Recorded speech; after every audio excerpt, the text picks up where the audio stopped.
I'm Charlene Dunham, and I live in Austin, Texas, Travis County. Come on in and see my tiny home.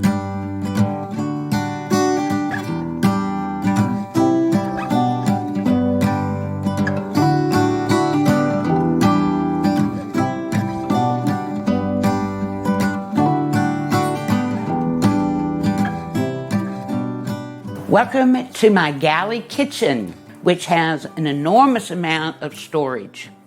I have a conventional microwave. This is my pantry. Plenty of storage for dishes and glasses.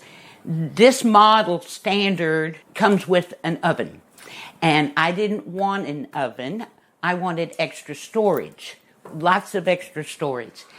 What I do is in this cabinet here, I have an InstaPot, a crockpot. I do a lot of stir frying. And for the few times that I do bake, I have this emerald countertop oven, which is a rotisserie and it bakes.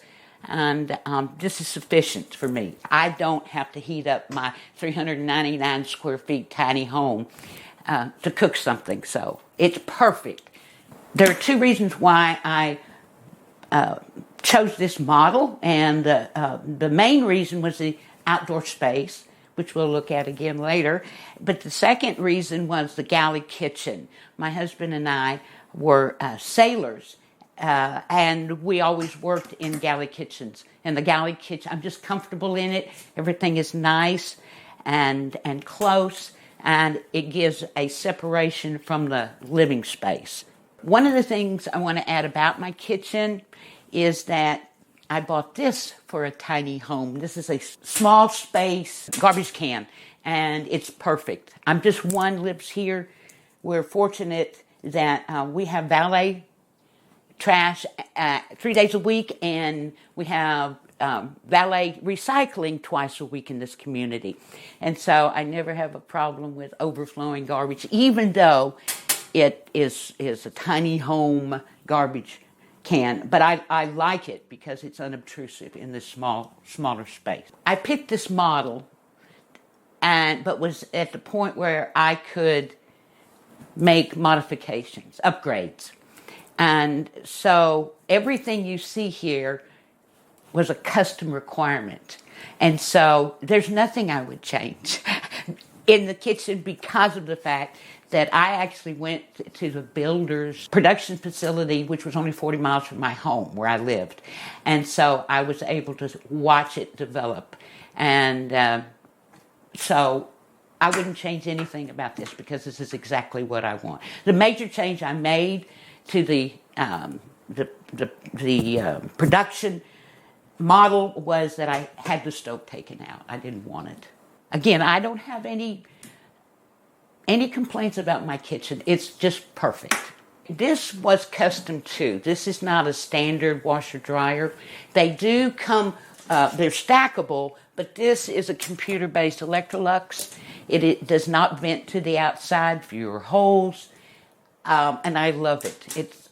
It was worth the extra money. And also, I have OCD, and the standard model is white. And I couldn't go stainless steel, white. It would have driven me up the wall. So it had to be stainless steel, and I wanted the computer-based washer and dryer, and I love it. You'll notice that the max height of the interior is 13.5 feet.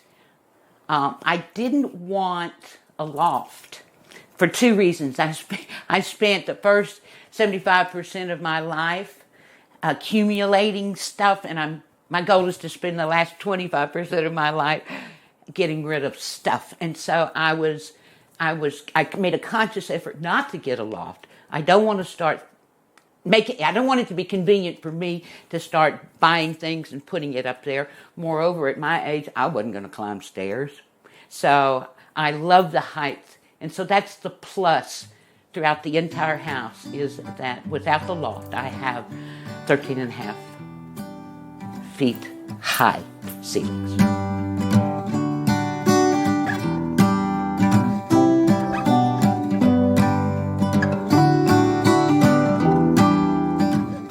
think now would be a good time to mention the 4 W's of tiny home living and deciding whether or not it's for you. The first W is, why do you want to go tiny? The second is, when do you want to go tiny? Again, there's still a problem with getting, some of these manufacturers are giving 1.5 to 2 years out on the park model. I can't speak of the smaller ones. So we've got why, when, where do you want to live? And the reason where I'm so much aware of where is the fact that on some of the Facebook pages and some of the groups that I belong to, people say, I'm building a tiny home, or I'm having a tiny home built. Can you tell me where's a good place to put it? Oh my gosh. Don't do that. That's a mistake, because there are not enough tiny home communities. Because so many counties and municipalities have restrictions on tiny homes, that if you invest, let's say you invest, that's another thing. If you invest $50,000, $60,000 to buy a home, and you go, now where am I going to put it? You're going to be in trouble if you don't already have a place to put it. There are beautiful parks, beautiful places, tiny home parks, but they're limited to 8 or 13. And sometimes there's, a year waiting list. You must decide where you want to live. And the last W is, what is important to you model-wise. So those are the 4 W's. And so I picked the model last, what I wanted, because I had already figured out the first W's. And I picked the model for the outdoor living space, for the Galley Kitchen, as I mentioned before. And I couldn't be happier. And so I decided on this in October, put down payment in February, and moved in June the 1st of 2020. That's why I moved here. I love the area. There's so much to do. Kayaking, boating, sailing, hiking, anything that you want, you can really find here in the Hill Country. And I love it. Welcome to my bedroom. I love this particular model because of the built-in dresser. The drawers are very deep, and I have no problem whatsoever with getting everything I need. In addition, this particular model, unlike a lot of tiny home models, has 2 identical closets, and I find that I have plenty of room to store clothes. I also keep my cleaning supplies in here. I can't stand them exposed. I don't want to look at them. So this was a big, big, big plus.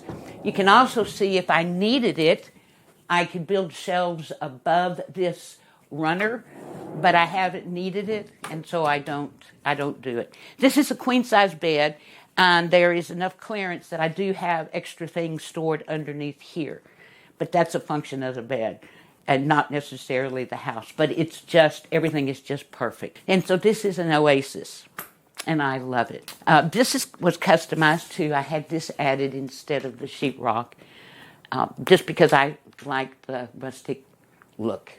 I've been here 2 years today, June the 1st. And one of the things that I needed to figure out before I moved was, how was I going to buy things, find things that would accommodate the tiny space? And so, if you don't mind looking at my clothes hamper, this is a clothes hamper for tiny homes. It's actually advertised for tiny spaces, so maybe a loft, a small loft, and it's just perfect. Some of my neighbors use their dryer or washing machine for a clothes hamper. I couldn't do that. No way. And welcome to the facility. This is my bathroom. In this particular model, this is called, or considered, I should say, a mid-sized bathroom. It's not the smallest, and it's not the largest. It has a lot of storage space. Everything that I need, I will go in here. There's also room for storage up there, but I haven't found it. I did a great job downsizing, so I haven't had to add anything up there. But the drawers are deep and organized. Plenty of room underneath here. This is a standard toilet, and this is my walk-in shower. I chose the subway tile, which I really like, against the dark of the wood and the floor, and it's terrific. I have a 20-gallon water heater, and I don't move in for the day. When I take a shower, 20 gallons is plenty of hot water for me. I did not want a tub. I insisted on a rain shower, but you can buy models, of course, with tubs. It would probably be different if I had children to bathe, but I don't have little children, so I wanted the shower, and I love it. Welcome to my living room.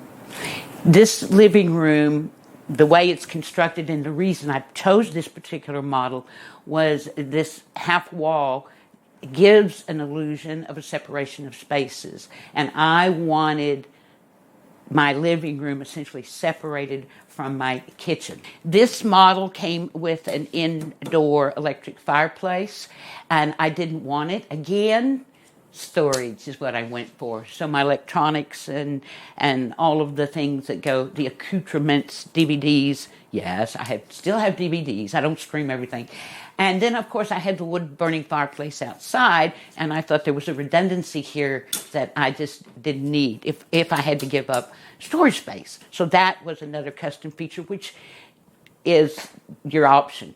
I'm sure it was a lot cheaper for the builder to put this in than it would have been to wire and everything for the electric fireplace. This was in my study at my home before I bought the tiny home, and I've lived with this double recliner for 2 years, and made the decision about 2 months ago to get rid of the double recliner and buy a single recliner and another barrel chair to put in this corner.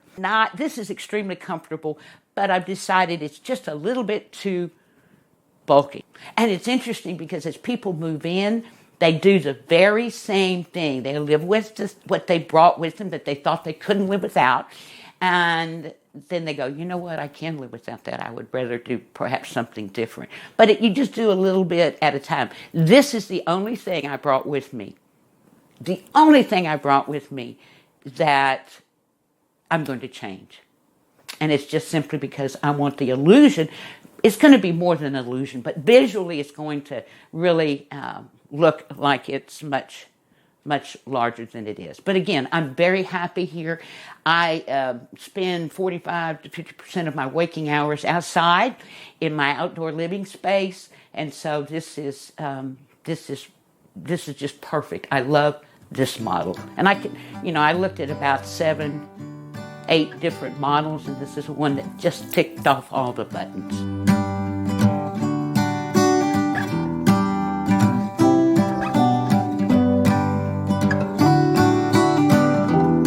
I was a teacher, and I was going to retire. I worked until I was 70, and it's a long time. And my dad encouraged me to not die in my classroom like I said I always would, because I love teaching. And so he passed away in April, and he passed away in April. The next February, I went in and told my principal that I was retiring, and in June I moved in. But between my father passing away in April of 19 and February of 20, I started looking and thinking, I'm going to go tiny. I lived in a large home on a ranchette. My husband and I had 50 acres. We bought 50 acres out in the country and built our retirement home. He passed away in 07. He passed away in '07, and I kept the house and the land for a very, very long time, and decided I just didn't want to do it anymore, and I was retiring. So my father passed away in April, and in October, by then I had researched going tiny, and of course I always watch the videos, and and Facebook and YouTube, and I thought, you know what, I'm going to do this. If I'm going to retire, I'm going to make some major changes. And so I moved here. I went to undergraduate school at UT, and I know I love it. This area is just the best place to live. We're back on the deck. And again, as I mentioned earlier, there were two reasons I picked this model. One was the galley kitchen, and the second is the outdoor living space. I spend close to between 45 and 50% of my waking hours out here, socializing with my neighbors, and they're always over here, which is great. And it's got a wood-burning fireplace, which I love. It's the only model that I looked at that had an outdoor fireplace and that it was wood-burning. I was able to pick the color of my deck, which is a brown tone as opposed to the standard gray. You just have to work with your builder in order to get exactly what you want. I love the rustic feel and look of the cedar rails. It carries on back here. This is a side deck, and so it carries on through here. On this side space, I have a second entrance, and this goes into my bedroom. So if I have a bad nightmare, I can get out of the house really, really, really, really quick. I use this for quiet time because there's very little traffic. Quiet time is usually in the morning, very early before the sun comes up, and I just sit here and I will catch up on the news on my phone or iPad, and it's just really, really quiet. Also, you're not quite as visible as I am on my front deck. In this community, which is the number one thing I love most about this community is the neighbors that live here. But if I'm on the front porch, it's an invitation to come on in. And so if I need some peace and quiet, or just getting my day started, I'll come over here. I will say that in the past, and of course in the future as well, when we have potlucks, what I do on this deck is I put a bar here. We have tables, and I'll put a bar here with Cokes and soft drinks and ice and glasses, and then narrow tables that run up the length from here almost to the stairs where we put food because we have potlucks, and so everybody brings the food. So it's perfect space this deck is for entertaining, and we do a lot of entertaining here. So if I were to move this, I suppose they'd have to take it. Well, they moved it here with the deck on. So somehow or another, they got it here. And the only thing that was added aftermarket was the stairs. They added that. And of course, they hooked up all the utilities underneath and then skirted it. Something I'd like to add about the deck area, this is a west-facing home. And so aftermarket, I added the custom drapes, and you can't go just anywhere, to get drapes that are 13 and a half feet tall. And so they had to be custom made. But the first summer that I had the drapes up, I have a friend who is a community member who has a gauge that I took the temperature of the deck, and it was like 169 degrees. And when I got these up, a little bit later on, I did the very same thing, and it was 87 or 88 degrees. So it makes a huge difference. And the good thing is, I don't like them closed. Believe it or not, I'm claustrophobic and live in a 399 square foot house, but it doesn't bother me because of the model I chose. But I don't like to isolate myself, so I only close it in the hot summer, probably from about 3 o'clock in the afternoon till because the sun starts going down behind my neighbor's house about 6:30. So, and they're never shut in the winter or the autumn, or the spring actually. But anyway, they look good. The designer did a great job, and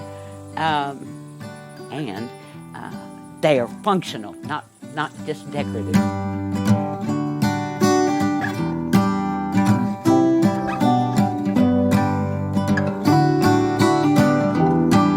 It's the utilities. My water bill is 68. My water sewer is 68 cents a month. When I tell someone that, they go, "So you mean $68?" I said 68 cents. And I think, again, it's because the community share, the water. I don't know why, but I'm not complaining. It's what I've been paying for 2 years. And also, it's so easy to clean. I travel, and not as much as some people do. One neighbor spent 2 weeks in Africa, and another one just got back from a week and a half, or maybe 2 weeks in Cozumel. And so, we do travel. And because it's small and because the maintenance is all provided in the lot fee, I don't have to worry about anything. And neighbors look after neighbors when we know that they're going to be gone. We always alert each other when we're going to leave. And so I don't worry about it because it's not a conventional brick and mortar home. It's big. And nevertheless, the other really positive thing is that it takes me an hour to clean my house from top to bottom. From top to bottom. I'm talking about dusting fan blades. I'm talking about cleaning baseboards, sweeping, mopping, dusting. And, so, oh my gosh, it's just so convenient. Even if you don't travel, even if you're here, it's just so easy. The maintenance is just so easy. In closing, I think probably the most important thing that a prospective buyer needs to consider is why you are wanting to go tiny, because that will dictate to a great extent where you're going to live and what model do you want. It's important that you determine whether it's a big living area, big kitchen, a loft, a big bedroom, big bathroom, big outdoor. It's very, very important that you really understand. Don't make a mistake. And I personally know people who went tiny and 11 months later sold because it just was not for them. But that's a heck of a big move to downsize and get into a tiny home and then decide this is not for me. So be sure you know yourself when you decide to go tiny. It's the best. At this point in time in my life, it was the perfect thing for me to do. I have no regrets, and I would do it again. So thank you so much for coming. Do your research, find the right house, know where you're going to put it, and I think you'll be as happy, hopefully you'll be as happy as I've been here. Thank you. Bye.